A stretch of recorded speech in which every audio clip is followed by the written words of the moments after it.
जय जय रघुवीर समर्थ श्रीमत दासबोध दशक 17वा प्रकृती पुरुषनाम समास 10वा टोनप सिद्ध लक्षणनाम श्रीराम समर्थ अवर्णोदकी हटकेश्वर त्यास घडे नमस्कार महिमा अत्यंत चिथोर तया पाताळलिंगाचा. जय सद्गुरू. श्रीमत दासबोधातील दशक 17वा आहे प्रकृती पुरुषनाम समास शेवटचा म्हणजे 10वा टोनपसिद्ध लक्षणनाम.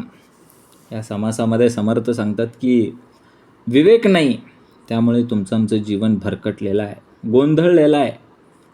या जगात लोक खूप शिकलेली आहेत, सुशिक्षित आहेत, खूप डिग्र्या घेतल्या, पदव्या घेतल्या, पण तरीही आयुष्यामध्ये गोंधळ का आहे? ज्ञान आहे हो, डिग्र्या घेतल्यात, शिकले म्हणजे ज्ञान आहे, पण समाधान कुठे आहे? कारण काय हो? विवेकाचा अभाव. विवेकच नाही आहे ना. मग या समासामध्ये समर्थ आपल्याला त्याच्याबद्दलच विवरण करून सांगतात. समर्थ सांगतात की काही गोष्टी अशा आहेत ज्या आपल्या डोळ्यांना दिसतच नाही आहेत, आणि तिथं जाता येत नाही, पाहता येत नाही. मग ते समजतात कशा? विवेकाने समजतात. बघा ना, आपल्या घरामध्ये वायफाय असतं. वायफाय दिसतं का हो? वायफायची रेंज, वायफायचं नेटवर्क, पण चालतं ना. एकदा का डिव्हाइस कनेक्ट झालं की चालतं. तसंच आहे, ईश्वर दिसत नाही पण अनुभवता येतो, बरोबर का? त्यासाठी पाहिजे विवेक. पण काय झालं आहे, आपला प्रॉब्लेम कुठे आहे? लोक 7 समुद्र पार करून ओलांडून दुसरीकडे जायला तयार आहेत. 7 समुद्र बरं का, पण स्वतःच्या मनामध्ये डोकावायला तयार नाही आहेत. हा जो प्रवास दाखवला ना समर्थांनी या समासामध्ये, हा खरा प्रवास कुठला माहिती आहे का? हा बाहेरचा प्रवास नव्हताच मुळी, हा आतला प्रवास होता. आज तुम्ही आम्ही तीर्थयात्रा करतो, तीर्थक्षेत्राला भेटी देतो, अगदी हिमालयात जातो, कन्याकुमारीपर्यंत जातो, भारत दर्शन करतो. तीर्थयात्रा, तीर्थक्षेत्र, पण मनामध्ये आहे राग आहे, द्वेष आहे, अहंकार आहे, तर मग ती तीर्थयात्रा नव्हतीच. ती फक्त एक टूर होती, ट्रिप होती, पिकनिकच होती, बरोबर ना? समर्थ सांगतात जे ठाऊक नाही ना, ते जाणत्याला पुसलं पाहिजे. विवेकी माणसाला पुसलं पाहिजे, अहंकार सोडला पाहिजे आणि मग शिकलं पाहिजे. बघा ना, तुम्ही आम्ही जिममध्ये जातो, जिममध्ये गेला आणि ट्रेनरच्या शिवाय जर काही आपण केलं वर्कआउट तर इंजुरी नक्की आहे, होऊ शकते ना इंजुरी. काहीतरी जखम होऊ शकते, काहीतरी एखादा अवयव आपला त्या ठिकाणी खराब होऊ शकतो. तसंच सद्गुरूंच्या शिवाय साधना केली तरी इंजुरी नक्की आहे, काही ना काही तर त्या ठिकाणी विपरीत घडणार आहे. त्यामुळे गुरु पाहिजे, सद्गुरू पाहिजे. बघा, आपण बाह्य गोष्टी पाहतो आणि त्या बाह्य गोष्टी पाहण्यासाठी आपल्याला भगवंतांनी काय दिले? चर्मदृष्टी दाखवली. पण ज्ञानदृष्टी काय सांगते? चर्मदृष्टीने आपण बाहेरचं बघतो, ज्ञानदृष्टीने आतलं बघतो. मग आनंद कुठे आहे? तुम्ही आम्ही बाहेर शोधत होतो आनंद, पण खरा आनंद बाहेर नव्हताच मुळी. खरा आनंद तर होता आतमध्ये. आनंदाचे डोही आनंद तरंग. श्रीमंत व्यक्ती हो, पद प्रतिष्ठा मान सन्मान खूप आहे, तरीही तो व्यक्ती ताण तणाव नैराश्य औदासिन्यामध्ये ग्रस्त आहे. पण तिथेच गरीब मनुष्य आहे, अत्यंत आनंदी आहे. कारण त्याला कळाले सुख कशामध्ये आहे. तो सुख मानतो.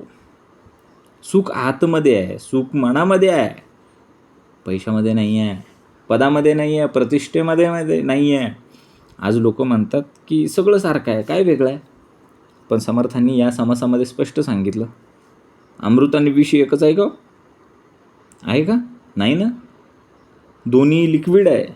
मग तहान लागल्यावरती आपण विष पितो का अमृत? जास्त जगण्यासाठी, उत्तमाचं आरोग्य मिळण्यासाठी काय प्यायला पाहिजे? विष की अमृत? जर सगळी लोक म्हणतात ना की काय हे सगळं सारखंच असतंय, मग विष अमृत सारखं आहे?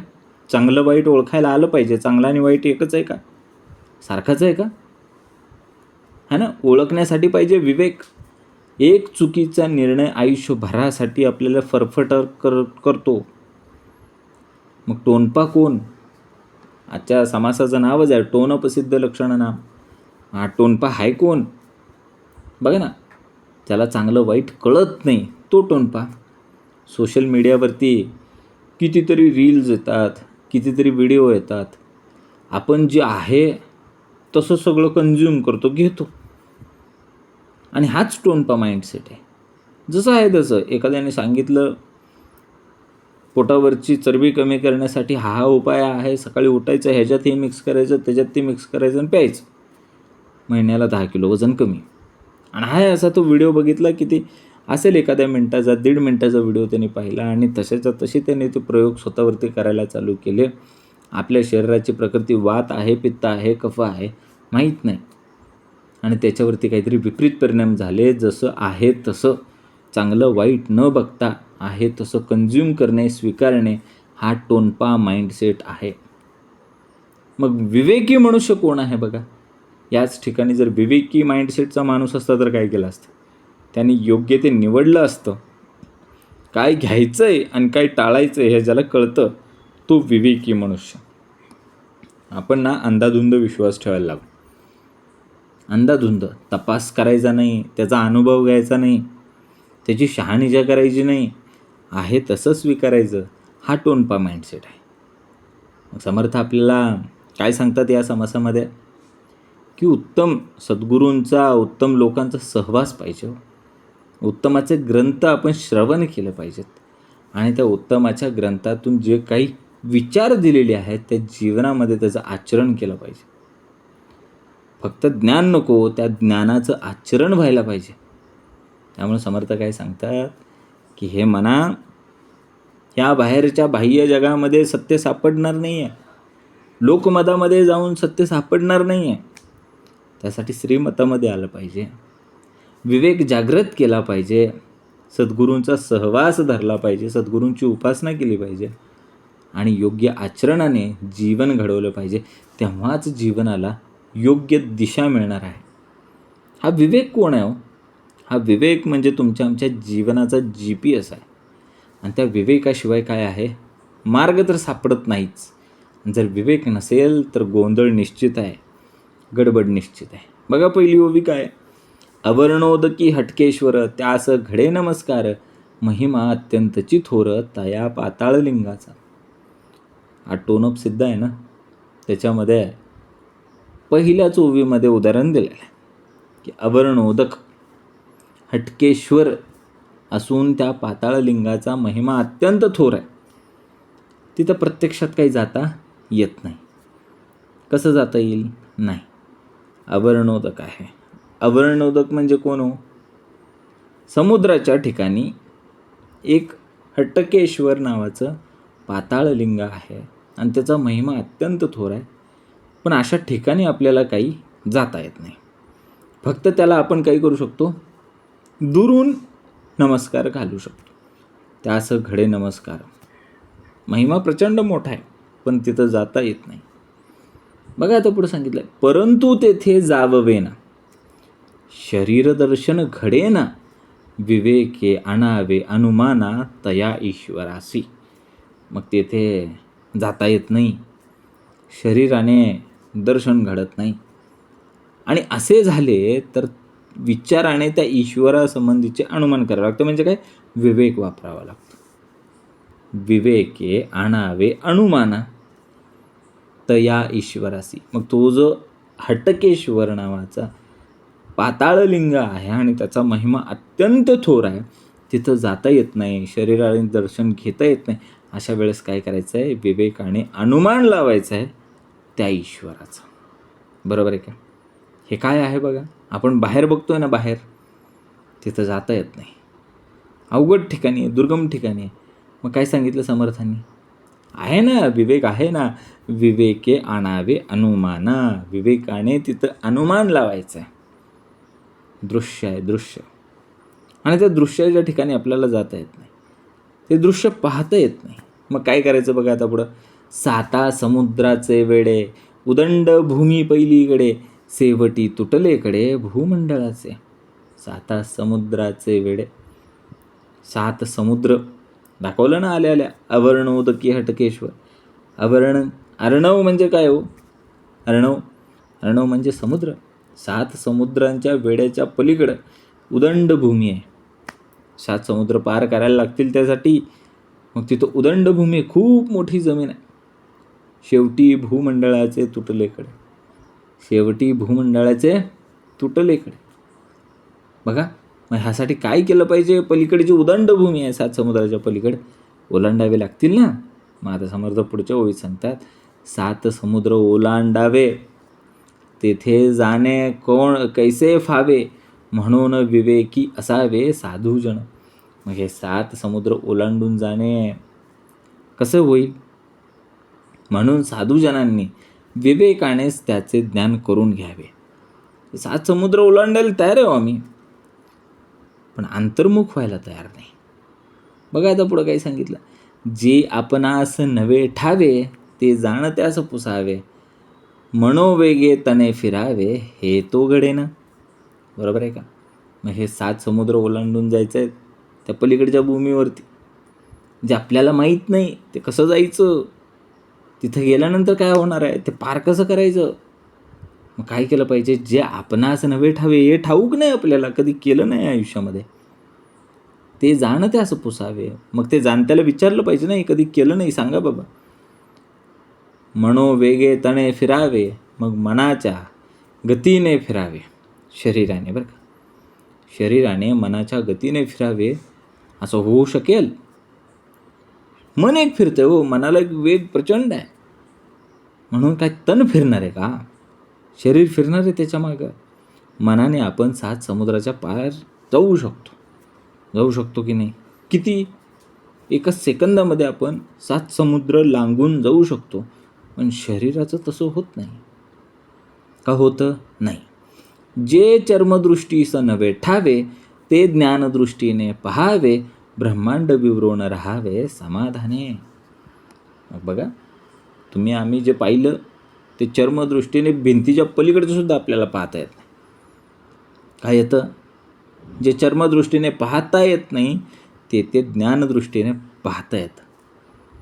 बरोबर आहे काय? ज्ञानदृष्टीने आम्ही काय पाहू शकतो? अगदी स्वर्गलोक, मृत्यूलोक, पाताळलोक, तिन्ही लोक पाहू शकतो का नाही? पण ज्ञानदृष्टी असेल तर. आणि चर्मदृष्टीने आपण पाहू शकतो का? अजिबात नाही. हे ब्रह्मांडाचे विवरण कसं पाहिजे हो? ब्रह्मांडाचे विवरण समाधानाने राहावे, ब्रह्मांडे विवरण राहावे समाधान. ब्रह्मांडाचं विवरण ज्ञानदृष्टीने केलं पाहिजे. बरोबर आहे का? आता बघा सांगितलं काय पुढं, मध्ये आहे भूमींचे चढळ, म्हणून आकाश आणि पाताळ, ते चढळ नसता अंतराळ चहूकडे. मग काय झालंय बघा, आता वरती आकाश आहे, खाली पाताळ आहे की नाही? आणि ह्या दोघांच्या मध्ये काय आहे? भूगोळ आहे. एक गोळा आहे, गोळा, आणि त्या गोळ्याला नाव काय दिलंय? भू म्हणजे भूमी. भू म्हणजे कोण? आदिती. भू म्हणजे वसुंधरा. आणि मग ती भूगोळ, जे आम्ही शाळेत शिकलो ना, जॉग्राफी. ह्या आकाश आणि पाताळ यांच्यामध्ये भूगोळाचा गोळा आहे, म्हणून त्यांना वेगळं म्हणायचं. कोणाला? आकाशाला आणि पाताळाला. आणि हा जर गोळाच मध्ये नसता तर सगळीकडे फक्त अंतराळच भरलेलं दिसलं असतं. बरोबर ना? खाली आकाश, खाली पाताळ, वरती आकाश, आणि मध्ये जर हा गोळा नसता पृथ्वीचा, तर काय सगळीकडे फक्त अंतराळच अंतराळ राहिलं असतं. मध्ये काहीच नाही हो, मध्ये काहीच नाही. बघा पुढं, तयास परब्रह्म म्हणावे, जे उपाधी वेगळे स्वभावे, जेथे दृश्यमायेच्या नावे शून्याकार. जे स्वाभाविकपणे उपाधिरहित आहेत ते परब्रह्म म्हणावे. जिथे दृश्य मायेचे नावे शून्याकार आहे ते परब्रह्म म्हणावे. जिथं दृश्य मायेचा मागमूसही नाही आहे त्याला परब्रह्म म्हणावे. आम्हाला माहीत होतं का? परब्रह्म कोणाला म्हणायचं? तया असं परब्रह्म म्हणावे, जे उपाधी वेगळे स्वभाव, त्याकडे उपाधीच नाही आहे. आणि आपण कुठं अडकलो? उपाधीमध्ये. उपसरपंच, सरपंच आहे की नाही? उपसभापती, सभापती, अध्यक्ष, उपाध्यक्ष, नगराध्यक्ष, उपनगराध्यक्ष, हे उपाधी आहेत हो. आणि परब्रह्म कसं आहे? उपाधी रहित आहे, त्याला उपाधी नको. तो ब्रह्मांडाचा नायक आहे तरीही त्याला उपाधी नको. बघा पुढं, जे दृश्य मायेच्या नावे शून्याकार आहे, ह्या दृश्य मायेला ज्यांनी शून्याकार करून टाकले तो परब्रह्म आहे. आणि जिथं दृश्य मायेचा मागमूस सुद्धा नाही आहे. हे जे दृश्य आहे, दृश्य जे दिसतंय सगळं दृश्यमय जग म्हणजे माया. माया म्हणजे काय? वासनेचं जाळ आहे. जिथं त्याचा मागमूसही नाही आहे ना, ते परब्रह्म म्हणावे. बघा, दृष्टीचे देखणे दृश्य, मनाचे देखणे भास, मनातीत निराभास, विवेके जाणावे. दृष्टीला जे जे दिसते ते दृश्य आहे आणि मनाला जे जे दिसतं ते भास आहेत. बरोबर आहे का? मनातीत निराभास असं जे आहे ते ब्रह्म विवेकाने जाणून घ्या. बघा पुन्हा एकदा ही चोवी, दृष्टीचे देखणे दृश्य, मनाचे देखणे भास, मनातीत निराभास, विवेके जाणावे. ह्या दृष्टीमध्ये जे देखणं दिसतं, जे दृश्य आहे, सगळं देखणं आहे, सुंदर आहे, सालस आहे, लोभस आहे, गोंडस आहे की नाही? आणि जे मनाने बघतोय आपण, जे मनाने जे जे दिसते ते कसे आहेत? सगळे भास आहेत. रस्त्याने चाललो होतो, त्या झाडाच्या पलीकडनं मला कोणतरी बघते असं मला वाटलं. हा काय होता? भास होता. तिथं कुणीच नव्हतं, दृश्यात्मक काहीच नव्हतं. मला वाटलं की तिथं काहीतर होतं, ते मला बघत होतं. मला वाटलं की आपल्या मागं कोणतरी उभा आहे. हे काय आहेत? मनाचे भास आहेत, पण ते देखणे आहेत. दृश्याचे भास कसे आहेत? ते देखणे आहेत. दृष्टीमध्ये बघितलं, एखादा सुंदर देह दृष्टीस पडला, देखणं आहे. मनाला काहीतरी दिसलं, वास्तविकमध्ये तिथं काहीच नव्हतं, ते दृश्य नव्हतं, ते अदृश्य होतं. लगेच जागा आवाज जाऊन सांगते ते काही दिसत नसतंय, गायब होते मधनंच. भास आहे हो, भास. भास मनातीत निराभास. मग मनातीत निराभास असे जे परब्रह्म आहे ते विवेकाने जाणावे. जाणीव महत्त्वाची हो.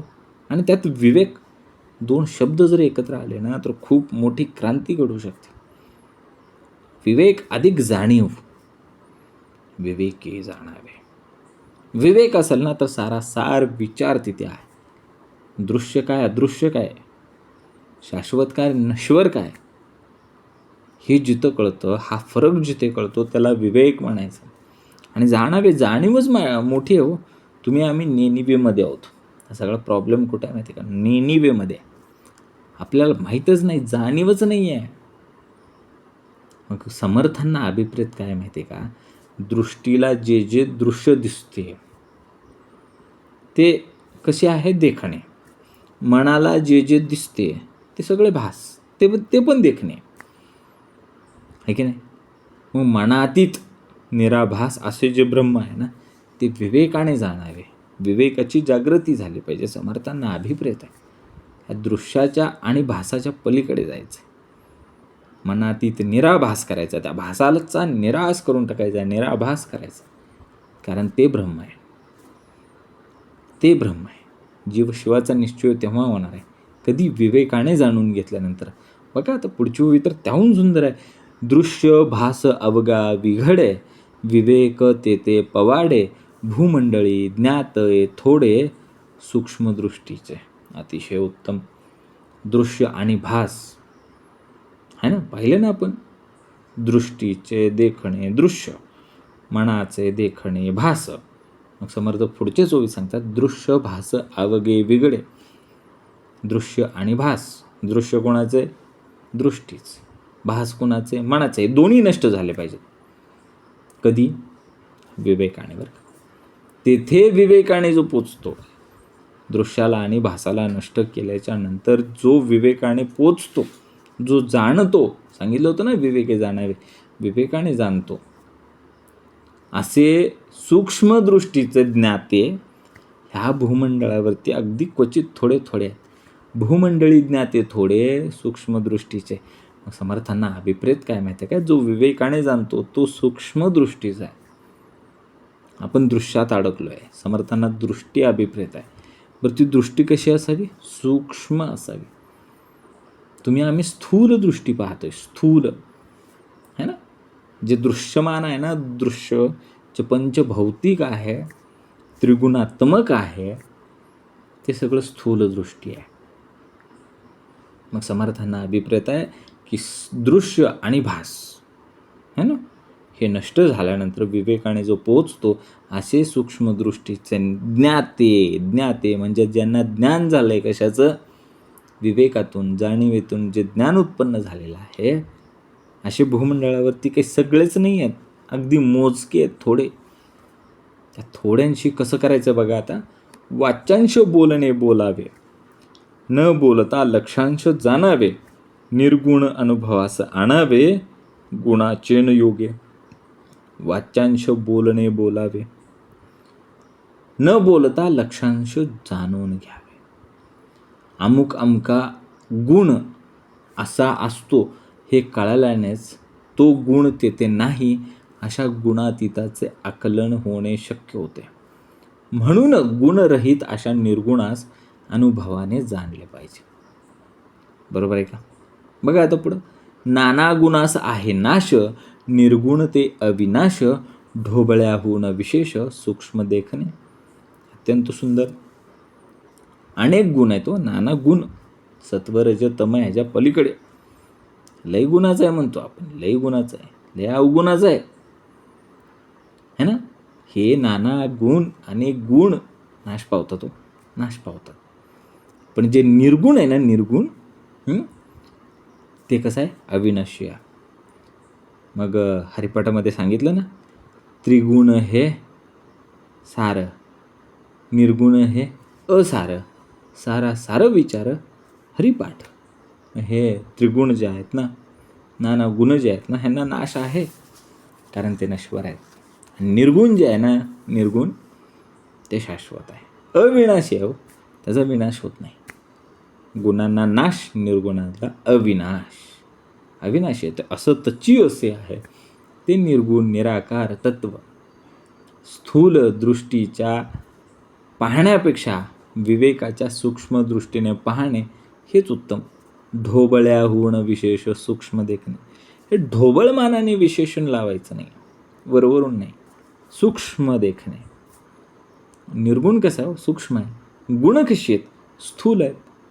मग स्थूल दृष्टीच्या पाहण्यापेक्षा, स्थूल दृष्टीने पाहण्यापेक्षा विवेकाच्या दृष्टीने, सूक्ष्म दृष्टीने पाहावे, तेच उत्तमाचे. बघा आता पुढं. जे दृष्टीस न पडे ठावे, ते ऐकेना जाणावे, श्रवण मनने पडे ठावे, सकळ काही. बरोबर आहे का? जे दृष्टीला दिसू शकत नाही है ना, ते ऐकून जाणून घ्यावे.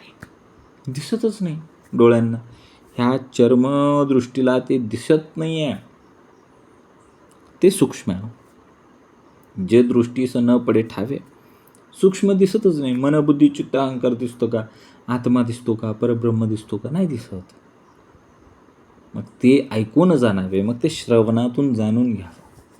त्यासाठी सद्गुरू पाहिजेत, श्री समर्थ बैठक पाहिजे, तेव्हा कळणार आहे सूक्ष्म काय, स्थूल काय. आम्ही स्थूलात भरपूर भटकून आलो, सूक्ष्म माहीतच नव्हतं, कारण ते दिसतच नव्हतं ना, कारण ते निर्गुण आहे ना, कारण ते सूक्ष्म आहे ना. मग जे दृष्टीला दिसूच शकत नाही, ते जर जाणून घ्यायचं असेल तर श्रवण पाहिजे. श्रवण मनन केल्यानंतर ते हळूहळू समजत जाणार आहे. सगळं समजणार, पण कसं, श्रवण मनन पाहिजे. श्रवण केलं, मनातल्या मनामध्ये सुद्धा, आता माझ्या मनामध्ये एखादा विचार आला आणि त्या विचारातून मी 7 समुद्र लांघून पलीकडे गेलो, पण हा खेळ होता मनाचा. मला एखादा मित्र भेटला, मित्राने नवीन गाडी घेतली आणि गाडीमध्ये काही अतिशय उत्तम, मी बाहेरून त्याला छान एक्सप्रेशन दिले, त्याचा पेढा खाल्ला, पण आतून मात्र जळफळाट होत होती. हे सूक्ष्म आहे, अहंकार आहे की नाही, तुलना आहे, हे कळायला पाहिजे. आणि हे सूक्ष्म आहे. बरं, तसंच अजून आहे. हे सूक्ष्माची एक बाजू झाली. दुसरी बाजू आत्मा आहे, परब्रह्म आहे. मग त्या आत्म्याला जाणून घेण्यासाठी काय पाहिजे, विवेक पाहिजे. विवेक पाहिजे, सद्गुरूंचं श्रवण पाहिजे, सद्गुरूंचं निरूपण पाहिजे, सद्गुरूंचं मार्गदर्शन पाहिजे. आणि मग ते श्रवण केल्यानंतर सातत्याने त्याच्यावरती मनन केल्यानंतर हळू आपल्याला ते समजणार आहे. बघा आता पुढं. अष्टदेचे जिनस नाना, उदंड पाहता कळेना, अवघे सगट पिटावेना, कोणी एक. अष्टदा प्रकृती म्हणजे कोण? पृथ्वी, आप, तेज, वायू, आकाश, एकूण 5. आता त्याला 3ची जोड द्यायला लागते, सत्व, रज, तम. 5 अधिक 3 झाले 8, है ना. मग 8 म्हणजे अष्टदा प्रकृती. अष्टदा प्रकृतीचे असंख्य जिन्नस आहेत. किती आहेत? असंख्य. अष्टदा प्रकृतीचे असंख्य जीव आहेत. आणि उदंड पाहता कळेना, ते पाहून त्या जीवांचं काही आपल्याला काही ज्ञान होत नाही आहे. एवढे ते जिन्नस आहेत, एवढे ते जीव आहेत. अवघे सगट पिटावेना, म्हणून माणसाने ऐरणीवर सर्व धातू सारखेच समजून पिटल्या जातात. त्याप्रमाणे सर्व पदार्थ सारखेच मानू नये. आपल्याला वाटतं काय हे अष्टदा प्रकृतीतनं आले सगळं सारखंच असेल, असं नसतं हो. जेव्हा ऐरणीवरती सगळे धातू सारखे समजून जर पिटायला लागलो तर अवघड व्हायचं. लोखंडाला किती घाव टाकावे लागतात, तांब्याला किती घाव टाकावे लागतात, सोन्याला किती घाव टाकावे लागतात, चांदीला किती घाव टाकावे लागतात, हे डिपेंड करतं ना. मग सगळ्याच वस्तू सारख्या आहेत का? अजिबात नाही. मग ह्या अष्टदा प्रकृतीतून निघालेले सगळे जिन्नस सारखे आहेत का?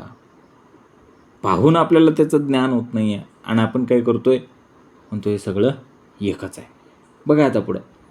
सगट सारखी स्थिती झाली, तेथे परीक्षाच बुडाली, चवीनं टाणे कालविली, नाना अन्य. मग सर्व सरसकट सारखेच मानले तर मग चांगले वाईट, विनाशी अविनाशी, उच्च कनिष्ठ ह्याची परीक्षाच घ्यायचं काही काम नाही ना. कशासाठी घ्यायची परीक्षा? सगळं सारखं आहे म्हणायचं. विष आणि अमृत एकच आहे, सगुण आणि निर्गुण एकच आहे. आणि मग ज्याच्या चवीला म्हणजे ज्याच्या तोंडाला चवच नाही त्याला काही कळणार आहे का? ज्याला तोंड आलं आहे, तोंडाला चव नाही, त्याला कळत नाही, गोड तिखट आंबट कडू काहीच कळत नाही. अशाने सर्व अन्नाचा काला करावा आणि तो खावा. ते तर दिले समर्थांनी. चवीनं टाणे कालविले नाना अन्न.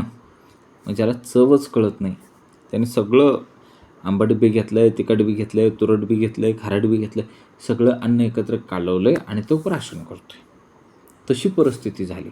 आपण काय केलं? सगळ्यांना सरसकट एकसारखं मानलं आणि त्याच्यामध्ये चांगलं वाईट, उच्च कनिष्ठ, विनाशी अविनाशी, सगुण निर्गुण असं काही भेदच करायचं नाही असं जर ठरवलं तर कालाच झाला की हो. आम्ही कालाच करून ठेवला आहे. आम्हाला काय वाटतंय? सगळी चांगली आहे ती, काय प्रॉब्लेम नाही, सगळी चांगली आहे ती. पण तसं नसतं. समर्थ पुढं सांगतात, टोनपा नव्हे गुणग्रहिक, मूर्खास कळेना विवेक, विवेक आणि अविवेक एकची म्हणती. मूर्ख असतो तो, गुणग्राहक नसतो, त्याला विवेक कळत नाही. असे लोक विवेक आणि अविवेक असे एकच आहे असंच ते म्हणतात. आणि हे टोनपे, हे जे काय ना टोनपा जो आहे ना हा तो आहे. हा टोनपा बुद्धी ती आहे. तो काय म्हणतो? सगळे एकच आहेत. त्याला विवेक कळत नाही. त्याला विवेक आणि अविवेक एकच आहे असं कळतं. बरोबर आहे का? ऊच नीच कळेना ज्याला, तेथे आभासची बुडाला, नाना अभ्यासे प्राणी आला, सुटी का घ्यायची. आणि मग त्याला उच्च नीच कळत नाही आहे, श्रेष्ठ कनिष्ठ कळत नाही आहे, विवेक अविवेक कळत नाही, शाश्वत नश्वर कळत नाही. हा भेदच ज्याला कळत नाही त्याला परमार्थाचा अभ्यास करता येतच नाही. कसा करायचा अभ्यास? ते म्हणते शाश्वत आणि नश्वर एकच आहे, काही प्रॉब्लेम नाही, काही प्रॉब्लेम, मीच देव आहे म्हणते ती. इतर नाना विद्यांचा अभ्यास केला तर त्या माणसाची जन्म मरणाच्या चक्रातून सुटका होऊ शकत नाही. नाना अभ्यासे प्राणी याला सुटका घ्यायची. त्याचा अभ्यासच बुडला, त्याला कळतच नाही, ती सुटका होईल का? या 84च्या फेऱ्यातनं त्याची सुटका होईल का? वेड लागून झाले वोंगळ, त्यास सारखेचे वाटे सकळ, ते जाणावे बाष्कळ, विवेकी नव्हे ती. मग एखाद्या माणसाला वेड लागलं की त्याला ओंगळ आणि स्वच्छ, है ना. ओंगळ म्हणजे कसं, काही गबाळ्यागत राहणे, गध्यासारखं राहणे, ओंगळ आहे ते, ओंगळवाणं. अस्वच्छ हो, अस्वच्छ. त्यास वेड लागून झाले ओंगळ. वेड लागलं आणि ते कसं झालं, अस्वच्छ झालं. त्यास सारखीची वाटे सगळं, आणि मग त्याला सगळं कसं अस्वच्छच वाटायला लागलं. त्याला स्वच्छ काही वाटतच नाही आहे, सगळं आहे ते अस्वच्छ. ते जाणावे बाष्कळ. आणि ते कसं आहे, मूर्खाचं लक्षण आहे, ते अविवेकी माणसाचं लक्षण आहे. असे लोक हे बाष्कळ असतं, कारण त्यांना स्वतःलाच वेड लागलेलं असतं. आणि ते म्हणतात जग मूर्ख आहे, जगातली सगळी माणसं नालायक आहेत, कारण तो नालायक आहे ना. मग आता तो बाष्कळ आहे म्हणून तो तशी विधानं करतोय, बरोबर आहे का. तो विवेकी नाही आहे हे समजतंय त्यातून. वेड लागून झाले ओंगळ, त्याचं सारखीचे वाटे सकळ, ते जाणावे बाष्कळ. ते बाष्कळ आहेत, विवेकी नव्हे ते. तो विवेकी नाही आहे, तो बाष्कळ आहे. अरे वेड तुला लागलंय आणि तो मग ते सगळी वेडी आहेत. नाही नाही नाही, हे बाष्कळ विधान आहे. बघा, ज्यास अखंड होतो नाश, त्यासीच म्हणती अविनाश, बहुचकीच्या लोकास काय म्हणावे. आणि मग ज्यास अखंड होतो नाश, ज्याचा नाश अखंड होतोय, जे संपणार आहे, जे निघून जाणार आहे, जे कुजून जाणार आहे, सडून जाणार आहे, त्यासीच म्हणते अविनाश. त्यालाच अविनाश म्हणते, ते परमनंट आहे म्हणते, ते शाश्वत आहे म्हणते. ज्याला शाश्वत आणि नश्वर ह्यातला फरकच कळत नाही, तो वाचाळ आहे, तो बाष्कळ आहे, तो बहिकलेला आहे, है ना. बहुचकीच्या लोकांचं काय म्हणावे. ते बहुचकी म्हणजे बहिकलेलं. काय म्हणायचं अशा लोकांना. अरे बाबा, जे संपणार आहे, जे नष्ट होणार आहे, जे सडून जाणार आहे, जे कुजून जाणार आहे, अशा देहाला जर आपण अविनाशी म्हणत असू, तर हे विधान किती वाचाळ आहे, किती त्या ठिकाणी ते बाष्कळ आहे, किती अविवेकी विधान आहे. बघा, ईश्वरे नाना भेद केले, भेदे सकळ सृष्टीस चाले, आंधळे परीक्षावंत मिळाले, तेथे परीक्षा कैशी. समर्थांनी अत्यंत जळजळीत उदाहरण दिलेलं आहे.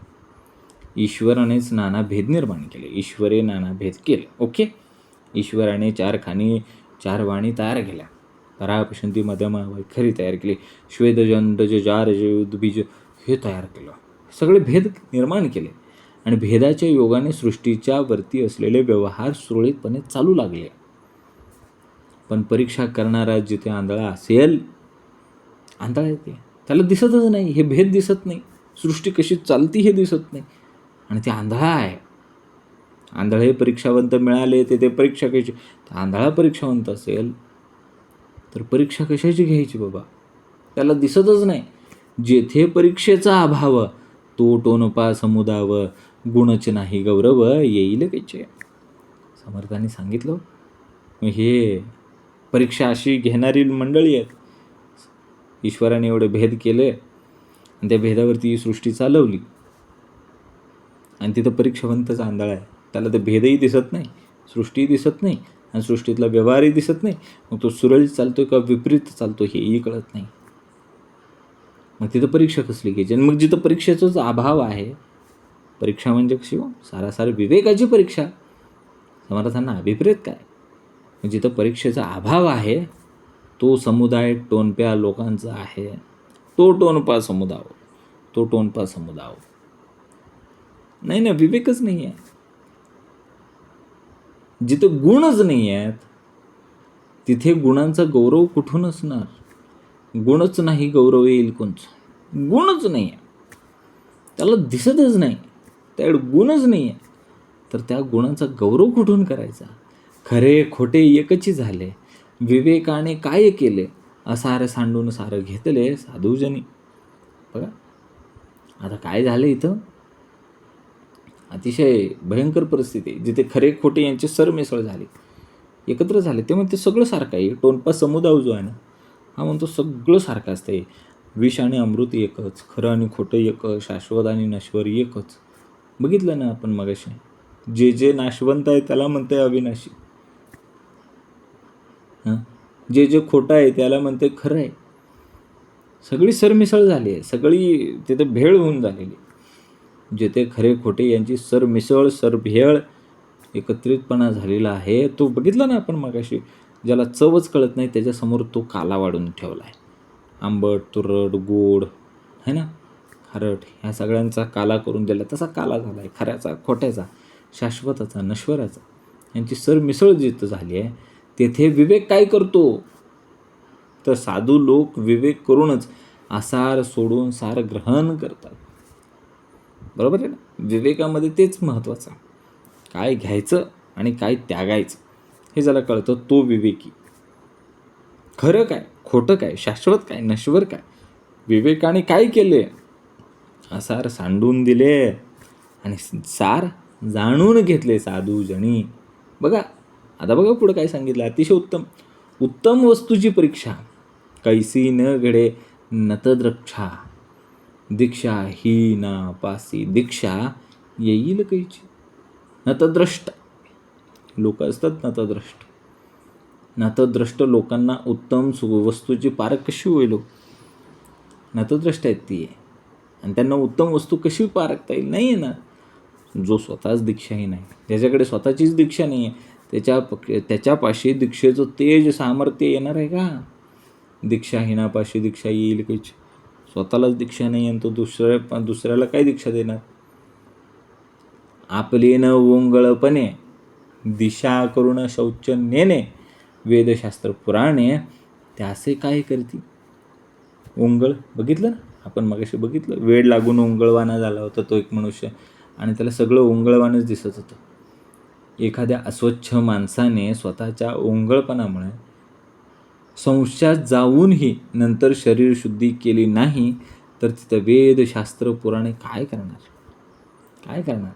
आपले न ओंगळपणे दिशा करून शौच नेणे, वेदशास्त्र पुराणे त्यास काय करते. बघा आता पुढं, आधी राखावा आचार मग पहावा विचार, आचार विचार पैल पार पावी जेतो. मग जिथे नियमनिष्ठ साधक असतात, जिथे आचार शुद्ध असतो, मग विचारही शुद्ध होतो. अशा तऱ्हेने शुद्ध आचार विचार असेल तरच ह्या भवसागरातून पलीकडे जाता येतं. विवेक पाहिजे, विवेक. आधी आचार पाहिजे, आचरण शुद्ध पाहिजे, मग विचार शुद्ध पाहिजेत. आणि ह्या आचार विचाराच्या वरतीच काय करायचं आहे? आपल्याला भवसागरातून विवेकाच्या नौकेत बसून आपल्याला पलीकडे जायचं आहे बघा. नाहीतर या भव सागरातून पलीकडे जाणे शक्य नाही आहे. जे नेमकास न कळे ते बाष्कळास केवी कळे, डोळस ठकती आंधळे कोण्या कामाचं. मग जे नेमकास न कळे, नेमस्त असतं, नेमकं असतं, जे नियमानं वागतं, जे नियमित असतं, त्यांनाही परमार्थाचे रहस्य कळत नाही. असं समर्थांना म्हणायचं की जे नेमकास न कळे, नेमस्तास न कळे, उत्तम उपासना करते त्यालाही कळत नाही, ते बाष्कळास केवी कळे. तिथे बाष्कळ गैरशिस्त लोकांना काय कळणार? काही बोलू शकतो तो, काही बोलू शकतो तो. म्हणजे जे नश्वर आहे त्याला शाश्वत मानणारा बाष्कळ पाहिलं आपण, त्याला काय कळणार आहे परमार्थ? जिथे डोळसही ठकतात, डोळस ठकती आंधळे. चांगले डोळे असणाऱ्या मनुष्याला आंधळे लोक ठगून चालले आहेत, फसवून चाललेली आहेत. तेथे अंध काय कामाचं? कोण्या कामाचं? बोला. जिथं ह्या परमार्थाचं रहस्य उत्तम साधकाला कळत नाही ते बाष्कळाला काय करणार? आणि जिथे डोळस आहे, डोळा आहे, दृष्टी आहे, त्याला ठकून चाललाय कोण? फसवून कोण चाललाय? आंधळा. बघा, पाप पुण्य स्वर्ग नरक अवघेच मानिले एक, विवेक आणि अविवेक काय मानावे. पाप पुण्य स्वर्ग नरक या सर्वांना सारखेच मानतो. हे टोनप समुदाय समर्थांनी आज जो समाज दिलेला आहे तो हाच आहे. पाप पुण्य स्वर्ग नरक ह्या सगळ्यांना एकच मानता येते. विष आणि अमृताला पण म्हणते एकच आहे, वेगळं नाही काय. मग विवेक आणि अविवेकाची गरज काय? सगळं जर एकच असेल है ना, पाप आणि पुण्य एक आहे, स्वर्ग आणि नरक एकच आहे, आणि सगळं जर एकच असेल तर विवेक आणि अविवेक यांना पारखण्यासाठी काय गरज पडली? सगळे एकच असेल तर 2 कशासाठी करायचं? बघा, अमृत विष एक म्हणती, परी विष घेता प्राण जाती, कुकर्मे होते फजिती, सत्कर्म कीर्ती वाढे.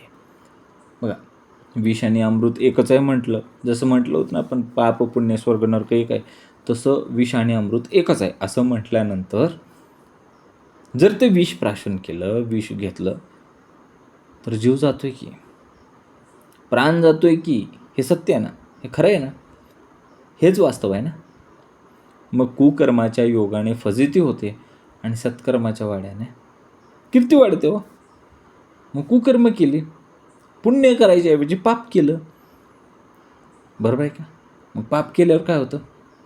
कुकर्म होते फजिती, वाईट कर्म केले, गावाचं भावाचं देवाचं खाल्लं, फजितीच होणार आहे त्याची, आहे ना. कुकर्म कर्माचा सिद्धांत आहे. कुकर्म केली फजिती आहे, सत्कर्म केली, उत्तमाची उपासना केली, उत्तमाच्या बैठकीला आला, श्री समर्थ बैठकीमध्ये येऊन श्रवण केलं, 7 भागाची उपासना केली, सत्कर्म कीर्ती वाढे, उत्तमाची कर्म करत गेला, मंगलाचरणात राहिला, कीर्ती वाढली की नाही?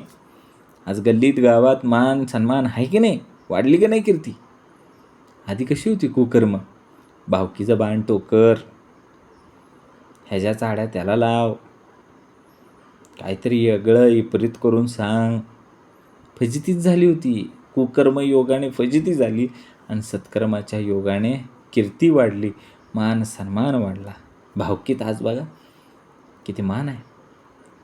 बघा आता पुढं, इहलोक आणि परलोक जेथे नाही साकल्प विवेक, तेथे अवघेचे निरर्थक सकळ काही. इहलोक असो वा परलोक असो, जिथे सांगोपांग विवेक आहे ना, साकल्प विवेक जिथे आहे ना, आणि जर तो विवेक तिथे नसेल, तेथे अवघेचं निरर्थक सकळ काही. इहलोक असू दे, परलोक असू दे, जर विवेक नसेल तर सगळं काही निरर्थक आहे, काहीही अर्थ नाही आहे. म्हणून संत संगेची जावे, सतशास्त्रची श्रवण करावे, उत्तम गुणास अभ्यासावे नाना प्रयत्ने. म्हणून माणसाने सत्संगची राहावे. सत्संग उत्तमाचा संग, सद्गुरूंचा संग, सद्गुरूंच्या श्रवणामध्ये, सद्गुरूंच्या आचरणामध्ये, सद्गुरूंच्या उपासनेमध्ये राहावे. सतशास्त्रची श्रवण करावे, दासबोधाचे श्रवण करावे आणि नाना प्रकारचे प्रयत्न करून उत्तम गुणांचा अभ्यास करावा. उत्तम गुणास अभ्यासावे नाना प्रयत्ने. इति श्रीदासबोधे गुरुशिष्य संवादे टोनोपसिद्ध लक्षणनाम समास 10वा. जय जय रघुवीरा समर्थ. ओम श्री गुरु दत्तात्रय श्रीपाद श्री वल्लभाय नमः. जय सद्गुरु.